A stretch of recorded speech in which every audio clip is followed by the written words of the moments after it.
All Yeah. right. All right.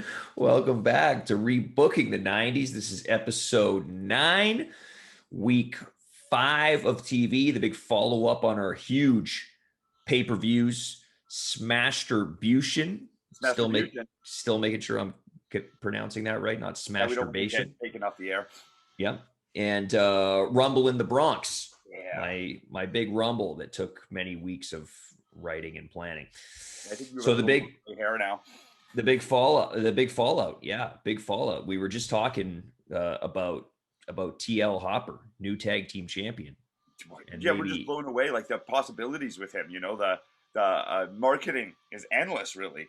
yeah, yeah, exactly. We were talking about doing maybe an autograph signing in the bathroom of some kind. I think it'd be great. There's money there. Totally. Like, yeah, maybe like you were saying, like you come in, go to the bathroom at a legend signing. There he is in the bathroom next to a broken toilet, willing to give you some mints, willing to give you an autograph, willing to give you Yeah, a 8x10 possibly. yeah, With the champ, tag and team champ. and think of the merch, man. You could do like gold plated toilet seats, Gold Dust and 100%. TL Yeah. Hopper. Or You like could TL Hopper do printed on toilet paper, just like $1 Million Man printed on the dollar bills, right? Yep, yep, absolutely. You could do, the little the poo emoji. Yep. They sell like little not like teddy bears, but little like pillows and Yeah, stuff. they I've do. seen They do these. sell a lot of shit with the emoji on it. Yeah. Yeah, yeah. So I don't know, you could do some sort of shit Make that just the merch. TL Hopper. That's just his logo. That's just on his gear from now on, like a golden Yeah. turd of some sort. Maybe Gold Dust gets some sort of shit colored outfit. Ooh, I like this. I like Yeah. this. I like where we're going. Shit dust. Okay, so I'm gonna go first. Yep, this is Episode you. 5, Breakout, the fallout from Rumble in the Bronx. So here we go. So of course, starting with a big pyro display, no cars on fire this week. We're back to our regular breakout set at the arena, the full time arena that we are at. We don't travel with this show. We got to keep costs down because we have so many costs in other departments. Pyro Of mostly. course, mostly pyro Cars. and vehicles. Yeah, so it's like it's like a little kid with his car collection. He's like, how can I integrate these into my show? Totally. Yeah, I'm surprised there's not a transformer by this point. There could be. So we got a big tag team title match tonight. Of course, TL Hopper and Goldust, the boyhood dream coming true at Rumble in the Bronx, and TL winning the titles. Shawn Michaels, World Heavyweight Champion, will be in action tonight. Stone Cold Steve Austin in action. We're going to hear from the Dark Alliance after the reveal of Jake the Snake Roberts as the higher power. Huge night. So we start the night with a big 6-man tag team action. The Heenan family, the new Intercontinental Champion, Ric Flair, makes his way out. And he's tag teaming with, of course, Curt Hennig, Mr. Perfect, and Crush with Bobby Heenan at ringside. And their opponents, the Japanese legends, the Ultimo Dragon, Hayabusa, and Jushin Thunder Liger. So the action, it breaks down to a 6-way brawl. Crush, he charges at Liger and Hayabusa for a double clothesline, but he's double backdropped over the top. Ultimo throws Curt Hennig to the floor. Ric Flair charges in. He's sidestepped, and Flair falls through the middle to the floor. The 3 Japanese legends, they hit the ropes. They hit a synchronized dive out to the floor onto the Heenan family. Bobby Heenan distracts the referee, and Crush passes Ric Flair some brass knuckles. And he slides in the ring. Ultimo's in the ring. He turns around, and Flair punches him with the brass knuckles. Boom. The ref slides in. Ultimo needs to get a padded mask. I was gonna say he's been taking a lot of headshots Yeah. recently. Yeah. He got killed by Bam Bam last week with a chair, and now the brass knuckles. And Flair covers him for the 1, 2, 3. Dirtiest player in the game The again. dirtiest player. The dirtiest player. The dirtiest players, the Heenan family. So the Heenan family, they celebrate on the ramp. The Japanese legends, they're in the ring. They're very upset, and they're helping Ultimo up. We cut to the back. It's Jim Cornette's office. HBK walks in. World Heavyweight Champion. He says, it was a hell of a match last night with the Bulldog. He hopes Diana is okay. Wasn't his fault. But he needs a night off. He needs the night off because he's been busting his ass. And Cornette says he needs a main event tonight. And the people deserve a world heavyweight title match. And in walks the high flyers, Too Cold Scorpio, Rob Van Dam, and Sabu. And Sabu says he heard HBK says he can beat anyone at any style. So how about a hardcore match tonight? HBK says, you know what? Fine. I'm the showstopper. I'm the main event. I can take on anybody and anybody's style. And I'm sick of seeing you guys walking around here stoned in the locker room. It's pissing me off. So I'd love to super kick your face off tonight. And we have a main event, a dream match, HBK versus Sabu. No disqualifications. Hardcore match. Yeah. Wild. That's wild. That homicidal, genocidal, suicidal Sabu taking on the showstopper, Mr. Main Event, Shawn Michaels. That's such a clash of styles, but also seems like it'll be a match made in heaven in a certain way.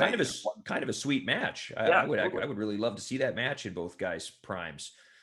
And also, is there a difference between a hardcore match and a no disqualification match? I think more props. You know what I mean? I think there's another trip to the dollar store for cookie sheets and for the hardcore match. For the hardcore match, yeah. I think Right. No disqualification just feels like you find whatever's around. But Sure. if it's a hardcore match, you go shopping beforehand. You shop. Okay, yeah, thank you. Now that we've established that in this universe. So lights go out and the Dark Alliance heads to the ring, and we got just an insane amount of fire. There's fire on the ramp. There's fire everywhere. Perfect. And the crowd do they still have their protective garb on from when the cars were on fire last week? Yeah, it's kind of like the people that sit around the ramp. They have to wear protective gear. They look like those the referees in like the FMW exploding ring matches. Totally. That sort of outfit. They've Hayabusa brought those outfits over from Japan. Oh, nice. I think that's the only place that they're made. So I'm glad that the FMW warehouse. Jake the Snake, he's laughing and he reveals his sinister plan as the higher power. He says years ago, Jake and Sting, they had beef in WCW, and he's never forgotten about it. He was able to manipulate and pull the strings from behind the scenes with the Warrior, turning him to the dark side and recruiting Gangrel and Chris Kanyon. Now, of course, Mortis. Suddenly, the lights go out again. They come back on, and right in the middle of the Dark Alliance, it's Surfer Sting. And the crowd goes crazy, and he attacks. He's fighting off the whole Dark Alliance. He's able to fight him for a moment, but the numbers game, it catches up on him. It's 4-on-1. Jake kicks him in the stomach, hits a big DDT on Sting. The Warrior hits the ropes, another big splash. These guys are standing over top of Sting, and Pomp and Circumstance hits, and the Macho Man, Randy Savage, he makes his way to the ring. He charges the ring, of course, making his debut. He went an hour in the Rumble. He slides in. Warrior and Jake, they bail out. Savage clotheslines Gangrel over the top. He clotheslines Mortis over the top. Savage is helping Sting up, and they're staring at the Warrior and Jake as they make their way up the ramp. Randy Savage coming to the rescue of Sting, helping him out with this numbers game issue here against the Dark Alliance. A team we can have never seen before, but I mean, what a perfect combination of people. Like the Surfer Sting, like you said, that those bright colors along with the Macho Man. I can only imagine their like matching gear would be chef's kiss. Unreal. Two of my favorites in the 90s. We are backstage. We've got an American Idol type setup for the auditions for the dance crew. Disco Inferno, he's sitting behind a table, very official. He's got a paper and some notes. He's got one of those chairs like on The Voice, one of those giant chairs, and he can't quite figure out how to lock it in place. It keeps me like a slight swivel. Yeah, he's getting quite upset. There's no sort of intern around to help him. This chair is sort of messed up, right? They borrowed this from the Fox studios. Well, and T.L. Hopper's busy as the champion. He can't be fixing chairs or anything. Yeah. So first audition, Doc Hendrix. He's dancing like it's Saturday Night Fever, the 70s, and it's sort of a disco tribute, but Disco shakes his head. It's not good enough. Absolutely not. La Parka, he's dancing on a chair. Disco that's pretty impressive. Disco's not that impressed, but kind of intrigued. That's sort of his response. That's Unimpressed, but intrigued. Tiger Ali Singh, he's doing sort of a Harv Sierra, Gurv Sierra, Bollywood Boys. Okay, yeah. Type dance. Very cool. Very cool. Disco getting nice and low, I imagine. Mm-hmm. See, Disco's the kind of guy that like he doesn't know any other styles of dance. He's never seen it. He only knows the one move, the spinning of the fingers and the point. Or the point. Yeah, that's all he knows. That's it. So he's kind of dancing to him. Yeah. For a guy starting a dance crew, you'd think he'd know some other forms of dance, but he does not. Salvatore Sincere, he kind of swivels his hips like he's Val Venus. And our final audition, Goldust and TL Hopper dance with the tag team titles. if you can imagine that. I want to, and I will. Disco is so upset, he throws his papers and he just storms out. Back from a commercial, High Impact make their way to the ring for their big tag team title opportunity. And of course, here we go. Goldust and TL Hopper make their way to the ring. Big applause. Double babyface match. They're still dancing. They're riding a wave right now. They're tag team champions. They can't believe it. You know, a month ago, these guys were jobbers, right? But that's what we do here on Breakout. We make dreams come true. True, exactly. Give the opportunities where they've never been given before. Exactly. High Impact just dominating Goldust and TL Hopper. TL Hopper and Goldust did not become better wrestlers in the last 24 hours. So lots of High Impact, lots of double team, high flying moves. Jericho hits a big lion salt on TL, but TL kicks out at 2. They're not giving up the tag team titles that easy. Goldust eventually makes the big hot tag. He runs wild on High Impact. He's got the twisting power slams. And Ted DiBiase and IRS, they make their way out on the ramp. They're very upset. And they momentarily distract Goldust. Edge drop kicks Goldust from behind. He falls to the floor. Jericho sweeps out TL's legs. He locks on the lion tamer. He's holding that lion tamer, leaning back, and TL taps out. Ooh. TL taps out. High Impact defeats Goldust and TL Hopper, ending their 24-hour tag team title reign abruptly. Very upsetting. DiBiase and IRS, they're laughing at Goldust and TL from the ramp, and High Impact celebrates with the tag team titles. We take a look at Sunny at ringside at the announce table, and she's very sad for TL. Oh, that's sweet of Sunny. You know, she cares. She sees what the fans see in TL, you know? Heartbreaking. We cut back to a pre-taped interview at Brian Pillman's home with Doc Hendrix. They're sitting around the fire talking. This is never good. Bad scene. Pillman explains, he says, years ago, he was tag team partners with Stone Cold Steve Austin. They started out together, the Hollywood Blondes. Austin went on to become a huge megastar, and Pillman felt like he was left in the dust. Everybody forgot about him. He felt like he was Marty Jannetty. Pillman said it's eaten him up for years. He saw the opportunity to come in and destroy Austin, to cost him everything, and he will stop at nothing to do it. And he wants Austin one-on-one at Worlds Collide. Ooh. Here, finally. We're finally getting what we've been asking for, what Austin's been asking for. Huge. We cut to a clip of the Rumble where Barry Horowitz eliminated Bam Bam Bigelow. Another huge upset.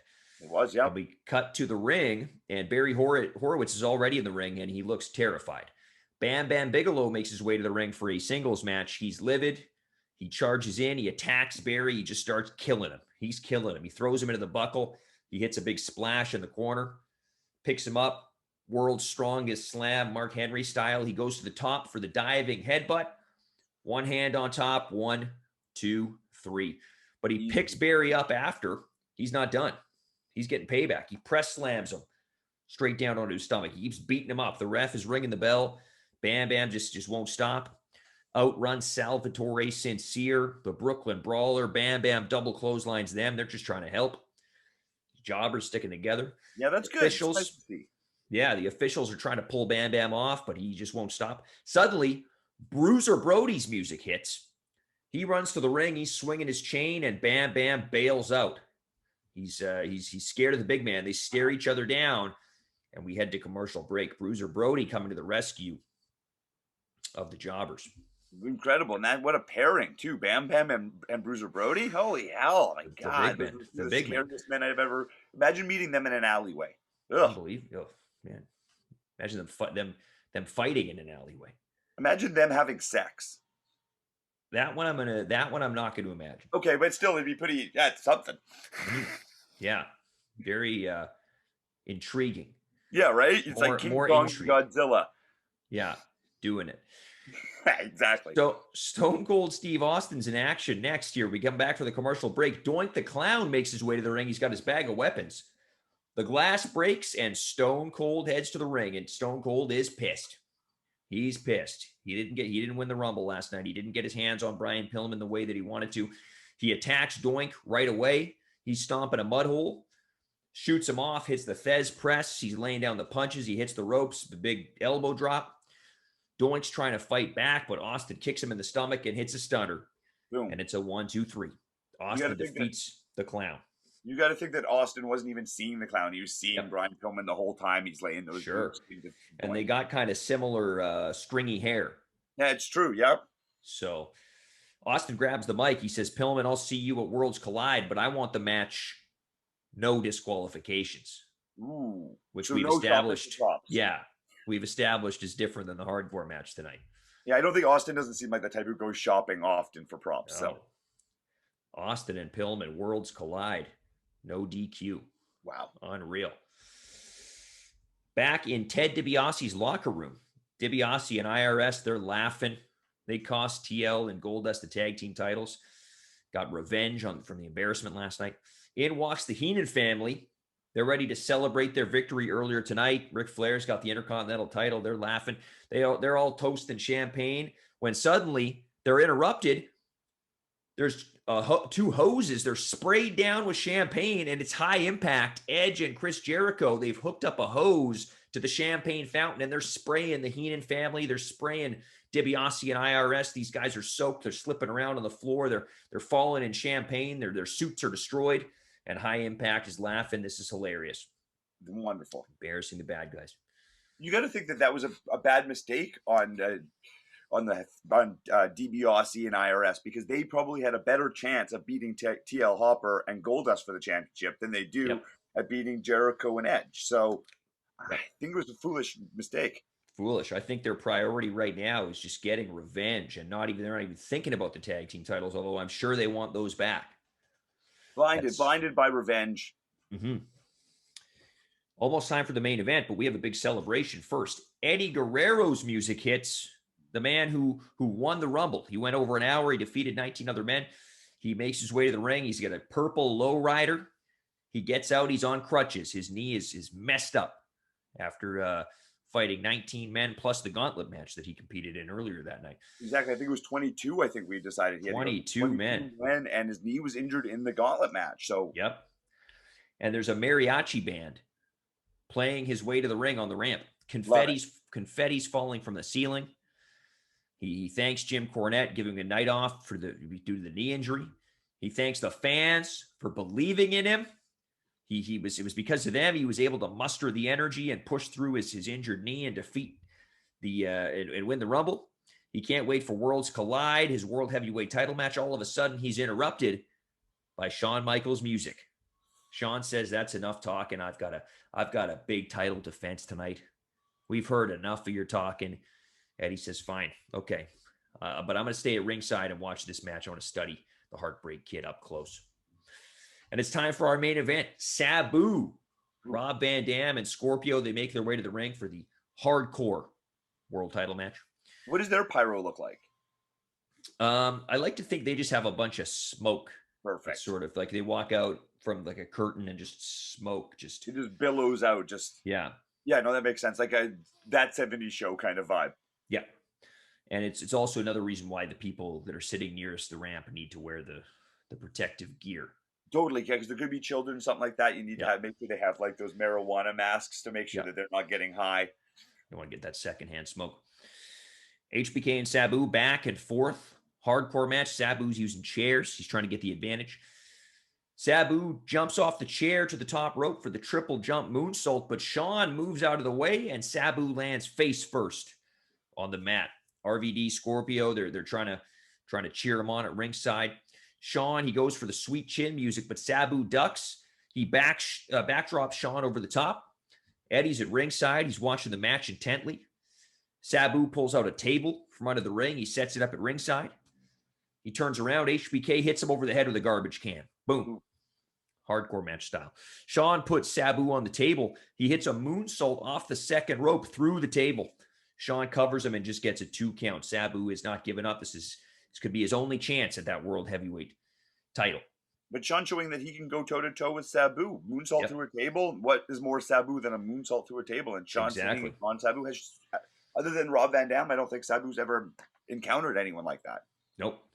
With this level of athleticism. Exactly. Sabu, he fires back at Sean. He throws a chair at his face, knocking him loopy. Now Sabu puts Sean onto the announce table.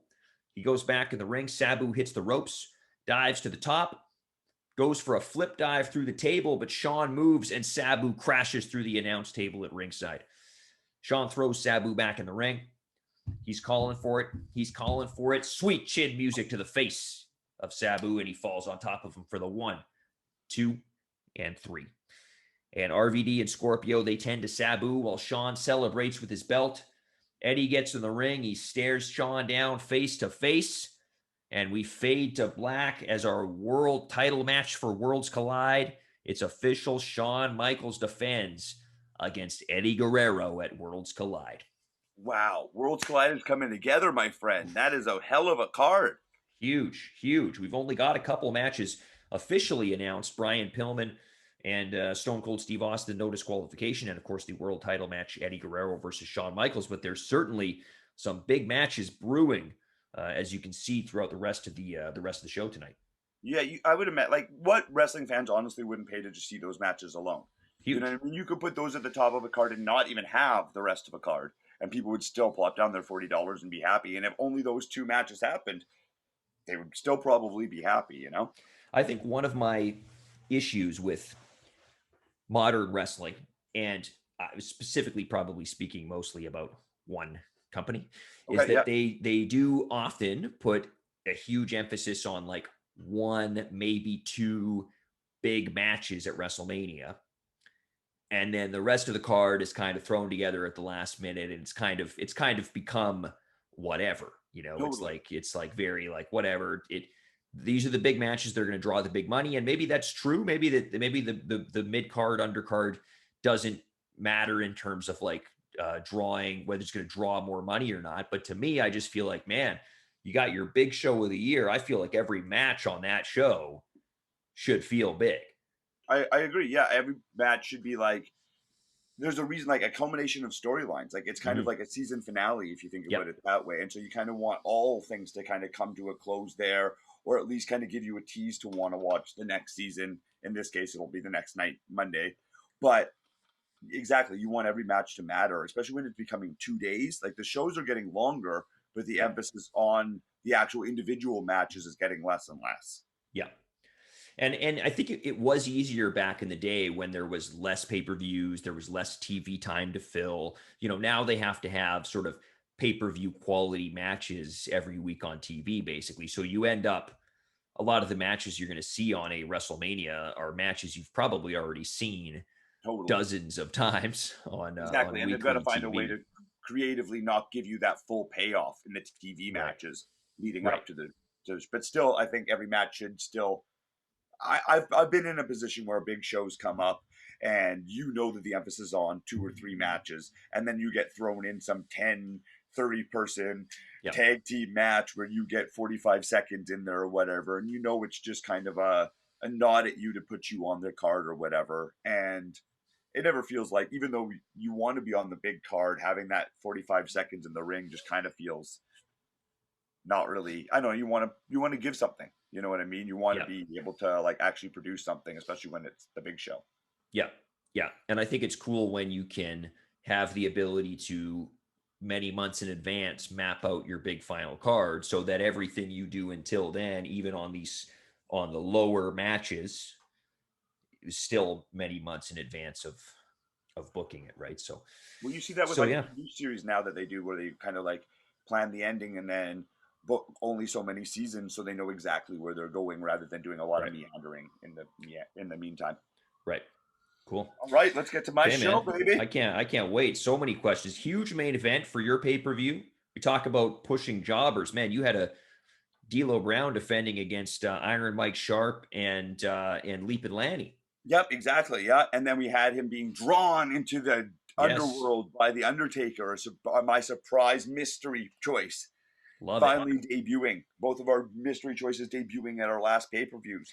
I But here actually we go. realized Sorry, before you start, I actually realized when I looked back at my pay-per-view, I actually, because I debuted my mystery guy and Randy Savage debuted as well, I actually used every single person that I drafted between Wow. wrestlers, jobbers, non-wrestlers. Every single person in that draft was on that show somewhere. So that's a heavy No, that's show. good though. That's good work. You know what Pretty you did? funny. That's what you're just saying. Make it. Yeah, it's a lot of money. You're putting out a lot of paychecks. Yep. You know what I mean? Everybody's going home happy. Yep. Hopefully they That all get that spot at your big card. Hopefully they all get a spot coming up. they'll get that 45-second spot. Exactly. You know what I mean? It's good for them. Yeah. So we got Piper and Raven returning from Mm. their retreat where Mm. they were hopefully bonding together. So we start off the show right there. We've got Raven and Piper coming out to the ring to co-host tonight's show. So they will be doing commentary, watching the whole show break down so that they can really get a handle on what they are in charge of. They're both wearing kilts. So that's a good sign that they're on the same page. They come down to the ring, and we go to the screen, and we see our champion in a dark place. Dark tunnels filled with cobwebs, smoke filling it. It's like I'm cross between like the underworld in Stranger Things mixed with like what you'd see in like a Freddy Krueger nightmare. So D'Lo Brown looks scared, looks haggard, looks like he's been there for some time, is wondering where he's at, but we don't have an answer yet. Looking lost, forlorn. We go to the ring and we see the Flat Earthers cutting a promo.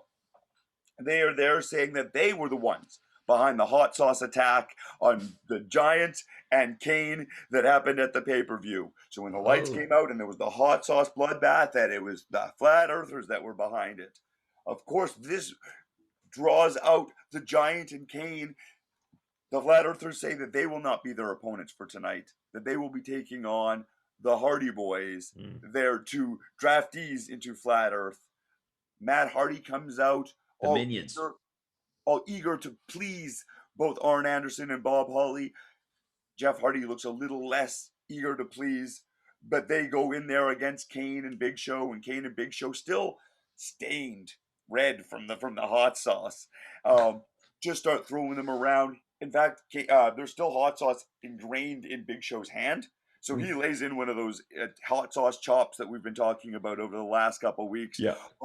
right onto Jeff Hardy's ripped open shirt. There's really nothing that the Hardys can do. They're trying to get in offense of some sort. They go for the poetry of motion on Big Show. Big Show just catches Jeff, drops him down on Matt Hardy. Jeff spins around, big choke slam from the Giant onto Jeff Hardy. At the same time that Kane is choke slamming Matt Hardy, covers them both. 1, 2, 3, easy win over the Hardy Boys, over the new hottest tag team we've got going in the Giant and Kane. And they still want revenge on Flat Earth. Yep. Next we have Al Snow coming to the ring, and he's taking on Rick Rude. So Al Snow's coming to the ring. He's got head. He's also being accompanied by China. At the pay-per-view, they tried to thwart Liz and Rick Rude to no avail. So China's been looking for a partner somewhat, or Al Snow just kind of injected himself into this scene. So China says, you know what, she'll be there for Al because Al was there for her. She accompanies him to the ring. Liz accompanies Rick Rude to the ring. Liz distracts Al Snow by stealing head and running up the apron. Rick Rude continues to watch this and laugh as Al Snow's being counted out of the ring, and Rick Rude's just in there grinding, just facing up to the ramp, grinding away. China slinks in from behind, and it's a big low blow on Rick Rude. And then Rick Rude sells out. China standing there in the ring. She wants a match with Rick Rude. She declares that she's not done until she gets her hands on Rick Rude. So hopefully that match will be coming up at us next week. After that, we have Buff Bagwell coming out to the ring, wearing the top hat with his new tag team partner, Abe Lincoln. Sans top hat. They've made amends. They finally made amends. You know what I mean? Abe Lincoln's not one to hold a grudge. He sees how the Frosty, the snowman power is overcome Buff Bagwell. Buff Bagwell's got the hat. Abe Lincoln has found fun. He's found his Bronco Busters. He's found his stink faces. Yep. He's found the joy in wrestling. So they are both unstoppable. They are in the ring against the unmasked Rey Mysterio and Tajiri. Just like the magic is brought to Buff Bagwell by the hat, the magic is taken away from Rey Mysterio as he lost his mask. He is the filthy animal, Rey Mysterio. He's Yep. got the little horns on his head. He's wearing the Tommy Hilfiger uh, overalls. Yep. Nothing's quite landing. He's doing the old. He's not going for the 619. No West Coast pops. He's going for the Bronco Buster in the corner. He misses that. It sets him up for a reverse Bronco Buster where he's sitting there and he gets it in the back of the head from Abe Lincoln. He sells around. At that point, off the top rope comes Buff Bagwell with the big blockbuster. Tajiri comes in, spits the mist into Buff Bagwell's face as he's going for the pin, turns around into Abe Lincoln. Abe Lincoln picks him up, grabs him by the ankles. Big swing from Abe Lincoln, turns it around, locks it into a Texas cloverleaf. Boom, Tajiri can't do anything as Buff Bagwell grabs Rey Mysterio, picks him up, spinning fisherman suplex. Buff Bagwell's got a new move. He's on top of the world. 1, 2, 3. Buff Bagwell, Nice. Abe Lincoln, they are the winners of tonight's match. Ray looks forlorn. Tajiri looks like Tajiri. Yep. But Ray's hoping he needs to get something. He needs to do something to get that mojo back. That tag team division is heating up, man. Right? That's really where the focus of my shows have been. I don't know. Yeah. There's been a lot of focus on the tag team division. Great tag team division.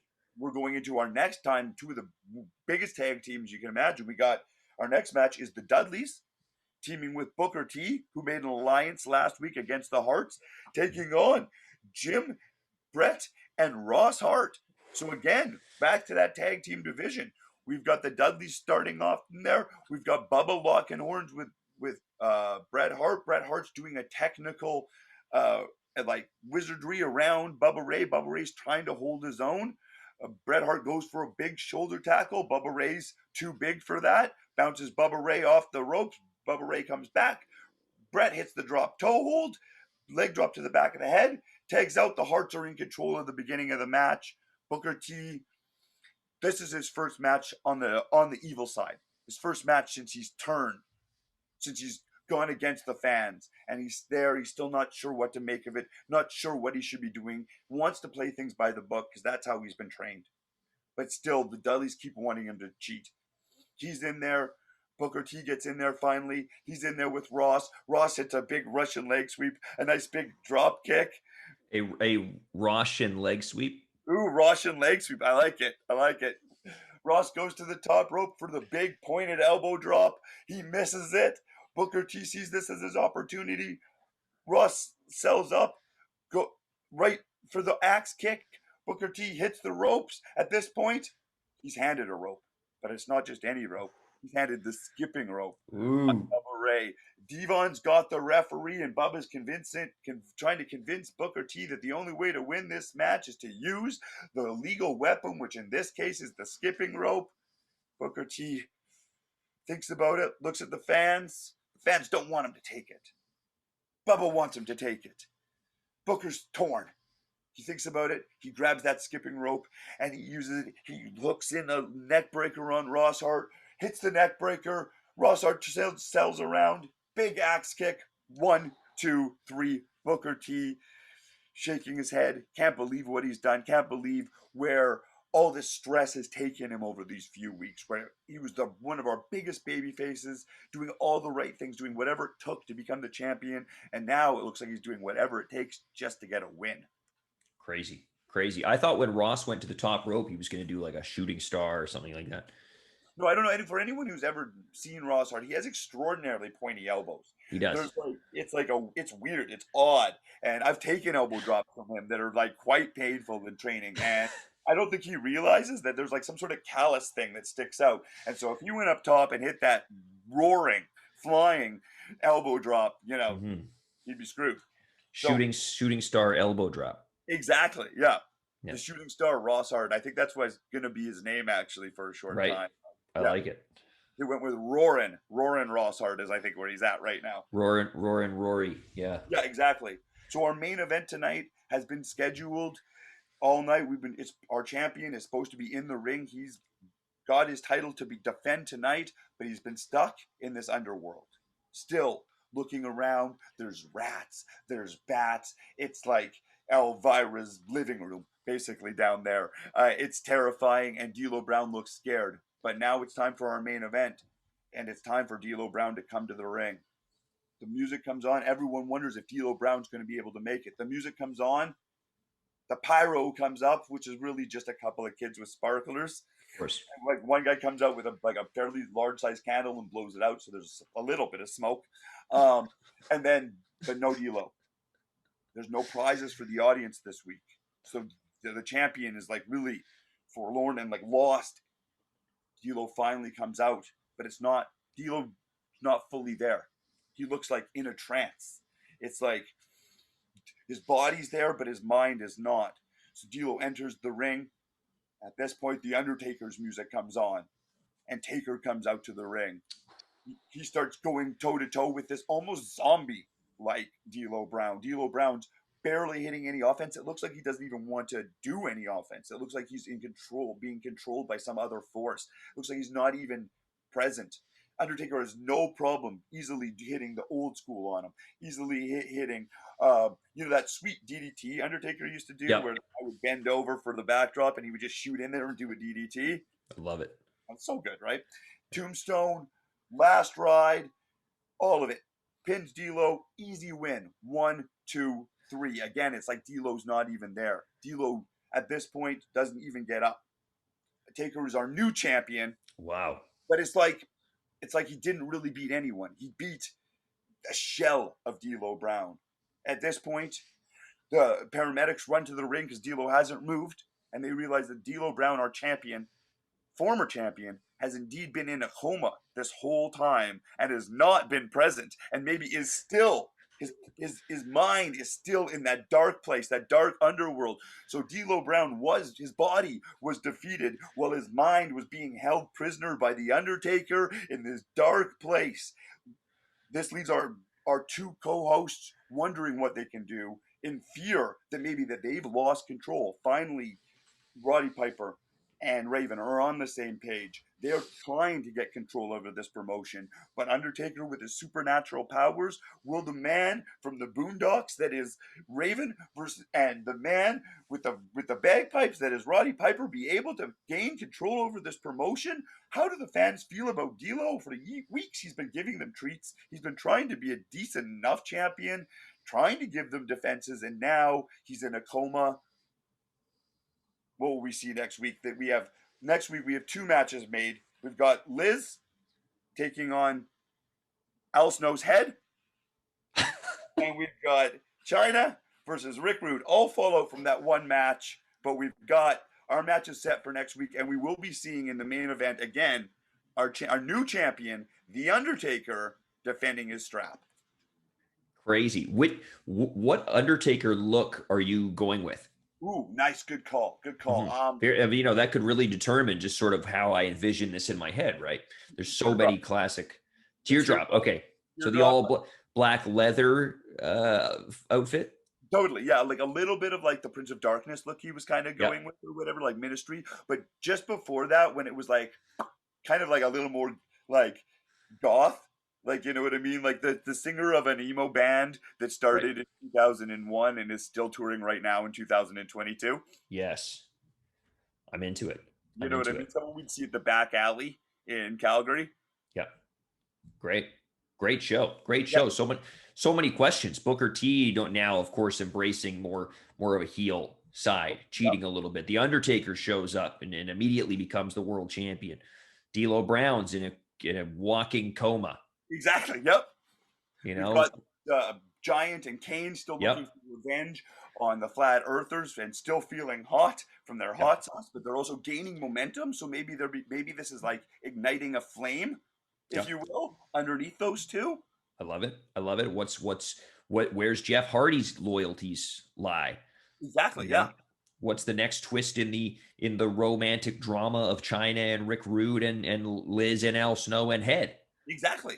So many questions. What's going to happen with Rey Mysterio without his mask? What's going to happen with Abe Lincoln and Buff Bagwell? Where's Mike Awesome? He's always so angry. Where's Mike Awesome this week? So angry all the he's time. taking a week off. Maybe he's in anger management or something. That would be nice. I think that our company does, like I said before, that Piper and Raven were sent away to a retreat as a team building exercise. So we do really focus on the mental health aspects Yes. for professional wrestlers. And so the fact that D'Lo Brown is in this coma is a great concern to the whole company, and HR is looking into it very deeply. Of course, that's what I really respect about you guys, just the way that you take care of the mental health of the wrestlers. And I don't know where you're heading for the next pay-per-view, but I want to see Roddy Piper and Raven in a brawl. That would be a sweet match. Well, you know what I mean? I think so too. Those two have they have so much linked history. You know what I mean? They feel like they're two peas in a pod, but I don't know if they've ever, besides maybe some stuff in Portland, I haven't seen those two tussle. So if any fans that actually have a link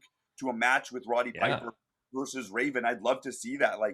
And kind of throw what you'd like to see. If there's any matches that you fans want to see, definitely shoot them our way for sure. That's a match that would not be pretty, but it would be like just these two guys, just the way that they're both kind of brawlers, right? I would love to see that fight. I love that they're so gritty and so tough, and we know that it would be, like you just said, not a pretty match, but we also, there's a safe bet that both men would be wearing skirts to the ring. Yeah. So and there would be not a blink of an eye from anyone in the audience to be like, these two are going to kick the shit out of each other as they're both wearing skirts, which is just the world I want to live in. It's amazing. Now, do you have a name for your final pay-per-view yet, or are you still waiting to reveal that? I don't know. Let's figure this out right now. Okay, so what's you've got? It's a big one, right? This is the biggest one. This is okay. This is your WrestleMania. I like for a tagline, the biggest one. That works, huh? Yep, the biggest one.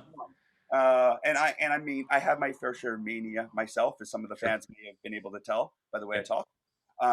What about a Maniac's Mania? The biggest one. The biggest one, yeah. It's a long title, and I love it. It's pretty good. That's like you said, you've got those two matches on your pay-per-view already booked. You've got Stone Cold and Pillman. You've got Eddie Guerrero and Shawn Michaels. That's enough to sell a pay-per-view there. I think a Maniac's Mania, the biggest one, is enough right there to sell a pay-per-view. I like it. And should we charge $79.99 for people to listen to the final episode? Oh, at least. And it's going to go 2 days. It's going to be 2 days. The granddaddy of them all of podcasts. Yeah. Which is going to be a whole event. We're going to have other things going. We're going to have autograph signings in the bathroom with TL Hopper. Fan convention. Yeah. We'll have the champagne. The champagne fountain on display. The golden toilet will be on display. We're going to have the dumpster that the Dudley boys got chunked in. We're going to be free hot sauce. Well, not free hot sauce, $79.99 hot sauce. Of course. Yeah, there'll be a hot sauce tasting area. Like I imagine, sort of there's different booths and stuff you can go to, right? 100% a flat earth booth. Flat Earth booth, like at a science fair. There could be an area where you go do a dance audition for Disco Inferno's, sort of like a Dance Dance Revolution kind of game or something. Yeah, where it's only the one move again. The one move over and over again to see who can do that the fastest. This is good stuff. You could go into the cemetery, Raven's office, the cemetery. Totally, yeah. And underneath the cemetery is yet another cemetery, which is where Undertaker's laying. Yeah. I like it. And there's in the hospital. I think there's a third cemetery where I had the Ultimate Warrior burying his gimmick. If we're wasting too much money on cemeteries, we should really just put that all in one shooting location and maybe put a different filter on the camera. And I think we can put them all look like different places. We can cheat it. Just move the camera a little exactly to the side, different background. Sweet, man. Great show. Once again, as always, we got 2 TV shows left before the final big pay-per-view. So only 3 episodes remain. The final countdown is on to Worlds Collide and the Maniac's Mania, the biggest one. The biggest one. I can't. It's like when WrestleMania was WrestleMania Big Time, and they had the Big Time song from. Big Time. That's it. We got to come up with theme songs too, for sure. For our. It's a great idea. That's a great idea. We want to make this last one we got to make the last one a big one. And I know my card is looking pretty stacked in my head, so I might need 2 days for that episode. Oh, perfect. Well, I also think like I would pitch this before, but I'd like to bring in some celebrities. I'd like to have maybe one more mini draw about some celebrities that were around that era. So we can't use anyone who hasn't been at a WrestleMania between the years that we've chosen. And I'd love to have A mini draft. Mini draft, yeah. Okay, so you want to do a small bonus draft before the final pay-per-view. For 2 celebrities each. Two celebrities. Yeah, 2 celebrities, I think. Okay. So these are 90 celebrities. Yeah, exactly. That have participated within WWF or WWE or WCW or ECW during those eras of the years that we put forward. I like this. Should we do this as part of the next episode or just before the pay-per-view? How much time do you need in advance with these celebrities to set up whatever? I think we should just make them. I think we should surprise the fans with it. Maybe do this behind. Okay. This between us, and then we'll have some big surprises for our big show at the end. The biggest one. The biggest one. I like it. I'm into it. We got a secret draft. These celebrities could show up at any time. Could be your favorite celebrity. Could be Cyndi Lauper. Could be Mr. T. Could be Andy Warhol. Who knows? Could be Snooki. I guess she wasn't around at that time. Yeah, you know what? But I don't know. I'd let Snooki slide. You'd let Snooki slide. Okay, sweet, man. Great episode. So we will see you next week for episode 10. Thank you, everyone, for listening. Take care, and let Snooki slide.